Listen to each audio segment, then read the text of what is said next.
ایک لڑکا روزانہ میرے ڈھابے پر آتا اور بچا ہوا سارا کھانا اٹھا کر لے جاتا۔ مجھے اس پر غصہ آتا کہ یہ بھکاری لوگ بھی تنگ کرنے آ جاتے ہیں۔ ایک دن وہ لڑکا کھانا سمیٹ رہا تھا کہ میں نے اسے ڈانٹ کر بے عزت کر دیا۔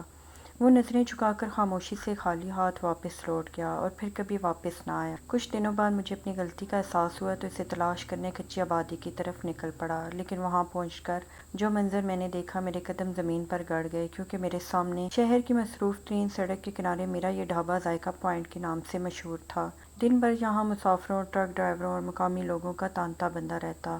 کڑھائیوں میں بھنتے گوشت کی خوشبو اور تندور سے نکلتی گرم روٹیوں کی مہک دور دور تک پھیلتی تھی۔ میں جو اس ڈھابے کا مالک ہوں، کاؤنٹر پر بیٹھ کر صرف نوٹوں کی گنتی اور گاہکوں کی فرمائشوں میں الجھا رہتا تھا۔ میرے لیے انسان صرف دو طرح کے تھے، ایک وہ جو جیب بھر کے آتے اور میرے کاروبار کو فائدہ پہنچاتے، اور دوسرے وہ جو مفت خوری کی تلاش میں رہتے۔ کچھ مہینوں سے میرا سامنا ایک عجیب سے لڑکے سے ہو رہا تھا۔ وہ روزانہ رات کے آخری پہر جب رونق کچھ کم ہونے لگتی، ایک کونے میں نمودار ہوتا۔ اس کا حلیہ کسی عام بھکاری جیسا نہ تھا، لیکن اس کے میلے کپڑے اور دھسی ہوئی آنکھیں اس کی مفلسی کی گواہی دیتی تھی۔ وہ کسی سے کچھ مانگتا نہیں تھا، بس خاموشی سے اس جگہ کھڑا ہو جاتا جہاں ہم گاہکوں کا بچا ہوا کھانا ایک بڑے برتن میں جمع کر دیتے تھے تاکہ بعد میں اسے ضائع کیا جا سکے، جو آوارہ کتوں اور بلیوں کی خوراک بنتا تھا۔ مگر پچھلے کچھ دن سے وہ لڑکا بڑی عاجزی سے وہ بچا ہوا کھانا سمیٹتا، کبھی کسی پلیٹ میں آدھی چھوڑی ہوئی بوٹی، کبھی تندوری روٹی کے سخت ٹکڑے اور کبھی دال کا بچا ہوا پانی۔ وہ سب کچھ بڑے جتن سے اپنے تھیلوں میں بھر لیتا۔ شروع میں مجھے لگا کہ شاید وہ کوئی آوارہ لڑکا ہے جو یہ کھانا کسی جانور کو ڈالتا ہوگا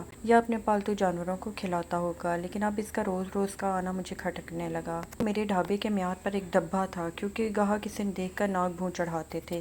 ایک رات تپش بہت زیادہ تھی اور میرا مزاج بھی بوجھل تھا۔ گاہکوں کا رش کم ہوا تو میں نے دیکھا کہ وہ لڑکا ہمیشہ کی طرح جھک کر کھانا اکٹھا کر رہا ہے۔ اس بار اس نے ایک پلیٹ سے بچا ہوا سارا اپنے تھیلے میں ڈالا تو کچھ قطرے فرش پر گر گئے۔ بس میرا پارا ہائی ہو گیا۔ میں کاؤنٹر سے جھپٹ کر نکلا اور اس کا گریبان پکڑ کر اسے سیدھا کھڑا کر دیا۔ تمہارا روز کا یہی ڈرامہ ہے، میں نے دھاڑتے ہوئے کہا۔ تم جیسے لوگوں نے میرے ڈھابے کو کچرا کنڈی سمجھ لیا ہے کیا؟ تمہیں کہیں اور ٹھکانہ نہیں ملتا؟ اگر میں اتنے دن سے چپ ہوں تو اس کا مطلب یہ نہیں کہ جب تمہارا دل کرے گا تم آ جاؤ گے۔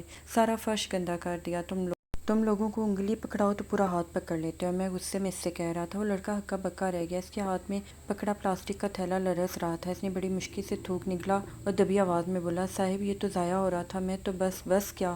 میں نے اس کی بات کاٹ دی۔ تم جیسے تندرست جوان اگر محنت کریں تو پتھر توڑ کر بھی کما سکتے ہیں، لیکن تم لوگوں کو مفت کی عادت پڑ گئی ہے۔ یہ بچا ہوا کھانا کھا کر تم اپنی غیرت بیچ رہے ہو یا دوسروں کو تنگ کر رہے ہو۔ آج کے بعد اگر تمہارا سایہ بھی میرے ڈھابے پر پڑا تو پولیس کے حوالے کر دوں گا۔ میں نے اسے زور سے دھکا دیا، جس کی وجہ سے اس کے ہاتھ سے کھانا بھرا ہوا تھیلا چھوٹ کر فرش پر گر گیا اور سارا کھانا گندگی میں مل گیا۔ وہ چند لمحے خاموشی سے اس گرے ہوئے کھانے کو دیکھتا رہا، جیسے اس کی متاع حیات لٹ گئی ہو۔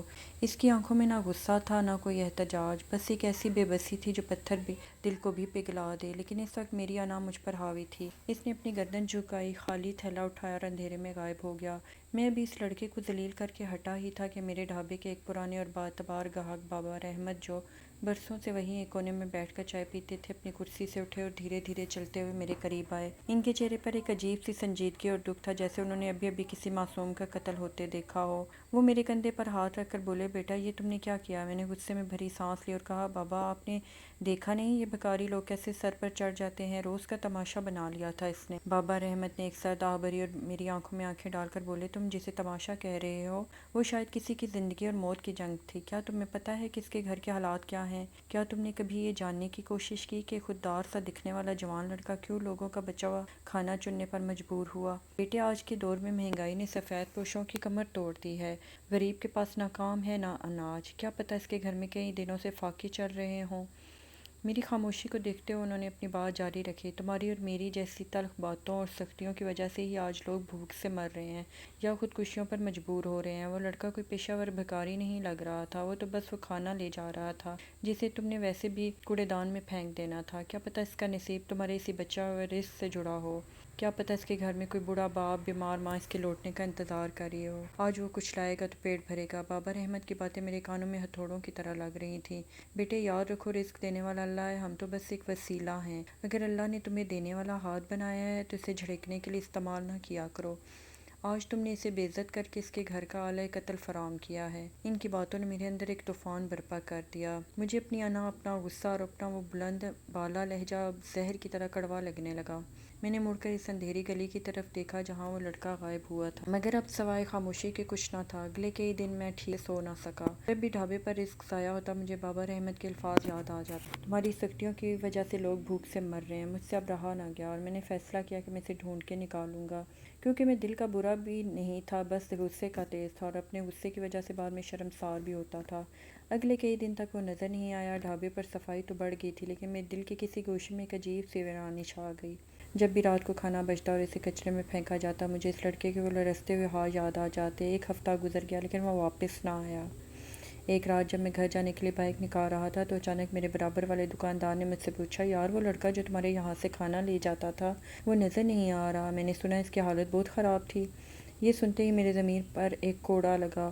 میں نے اس سے پتہ پوچھا تو معلوم ہوا کہ وہ شہر کے آخری سرے پر واقع ایک کچی بستی میں رہتا ہے۔ اگلے دن صبح سویرے ایک انجانی گھبراہٹ کے عالم میں اس بستی کی طرف روانہ ہوا۔ تنگ گلیاں جہاں بدبو اور غربت کا راج تھا، وہاں اس لڑکے کو تلاش کرنا مشکل تھا، لیکن آخرکار ایک جگہ میں رک گیا۔ اندر کا منظر دیکھ کر میرے پیروں تلے سے زمین نکل گئی۔ وہ لڑکا زمین پر بیٹھا تھا اور اس کے سامنے خالی برتن پڑا تھا۔ پاس ایک پرانی چارپائی پر کوئی سفید چادر میں لپٹا ہوا تھا۔ اس سفید چادر کے نیچے سے نکلے ہوئے دو نحیف اور زرد پاؤں دیکھ کر میرا کلیجہ منہ کو آ گیا۔ میں وہیں بستی کے اس کچے راستے پر ساکت کھڑا رہ گیا، جہاں نہ کوئی پکی دیوار تھی اور نہ کوئی ڈھنگ کی چھت۔ میرے سامنے چاروں طرف پھٹی پرانی بوریوں، پلاسٹک کے توڑوں اور بانس کے ٹکڑوں سے بنی ایک چھوٹی سی جھونپڑی تھی۔ سائیڈوں پر لکڑی کے ٹوٹے ہوئے شتیر لگے تھے، جن پر گندا کپڑا تان کر دیواروں کا کام لیا گیا تھا۔ زمین کچی تھی اور وہاں سے اٹھتی بو سانس لینا مشکل کر رہی تھی۔ وہ لڑکا اسی جھونپڑی کے باہر تپتی دھول پر بیٹھا تھا اور اس کے سامنے خالی پلاسٹک کا کٹورا پڑا تھا۔ پاس ہی ایک ٹوٹے ہوئے پائے والی بوسیدہ چارپائی پر کوئی سفید چادر میں لپٹا ہوا تھا۔ جھونپڑی کی چھت پر بڑی پرانی ٹین کی چادریں دھوپ میں تپ رہی تھیں، مگر اندر موجود اس وجود کی تپش اب ختم ہو چکی تھی۔ وہ لڑکا اپنے دونوں ہتھیلیوں میں اپنا چہرہ چھپائے بے آواز رو رہا تھا۔ میرے قدموں کی چاپ سن کر اس نے سر اٹھایا۔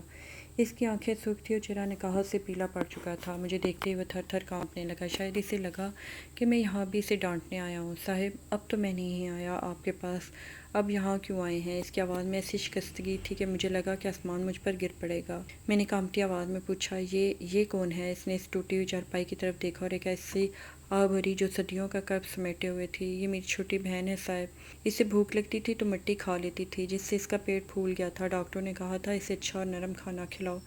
میں دن بھر مزدوری ڈھونڈتا کہ کام نہ ملتا تو رات کو آپ کے ڈھابے سے وہی بچا ہوا سالن اور نرم روٹی لاتا تھا تاکہ اسے دو لقمے کھلا سکوں۔ پھر خاموش رہا، پھر زمین کی اسی مٹی کو کریدنے لگا جہاں بھوک نے ڈیرے ڈال رکھے تھے۔ اس رات جب آپ نے کھانا گرا دیا، میں خالی ہاتھ اس جھونپڑی میں آیا۔ یہ بھوک سے تڑپ رہی تھی۔ مجھ سے پوچھا، بھیا کھانا لائے؟ میں نے اسے پانی پلا کر سلا دیا، مگر وہ ایسی سوئی کہ پھر نہیں جاگی، بے ہوشی میں چلی گئی۔ تب سے بے ہوش تھی اور آج ہمیشہ کے لیے اس کی سانس رک گئی۔ میرے ہاتھ سے کھانے کے پیکٹ چھوٹ کر اس گندی زمین پر گر گئے۔ وہی رزق جس کا میں غرور کرتا تھا آج اس جھونپڑی کی خاک کے برابر بھی نہیں تھا۔ میں نے تڑپ کر معافی مانگنی چاہی، لیکن اس نے بڑی خاموشی سے اس میلی چادر کو بہن کے چہرے پر برابر کر دیا اور بولا، رزق تو اللہ دیتا ہے صاحب، انسان تو بس اسے جھپٹنے کا ہنر جانتا ہے۔